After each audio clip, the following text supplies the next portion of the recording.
Hi, I'm Stuart from YouGarden TV, and if you've got a smart television and you're not doing it already, you can probably watch our live shows on YouTube. There's a few ways of doing it, let me show you how. So, if your TV is a smart TV, it'll have applications like iPlayer, like ITVX, and even if you've never used it before, you can use YouTube. All you have to do is open it up and search for YouGarden. So if you search YouTube using this magnifying glass here and type in YouGarden, it'll take us straight to the YouGarden channel. What you want to look for is that circle. Select that and we'll go straight to the YouGarden channel. And then if we're live, it's the first thing you'll see. Select on that and we're watching YouGarden TV.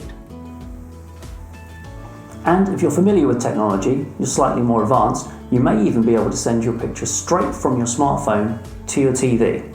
Once we've found the show on our smartphone, all we have to do is tap on the screen and look for that little symbol there. And that will show me if there's a television in my house that I can watch the program on. Press on that TV and it'll broadcast it straight to my set. And the picture will appear on your big TV. Now, if this is all still a little confusing, or if you're not even sure if your TV can do this, just email us, YGTV@yougarden.com, and we'll do what we can to help you out. Thanks for watching.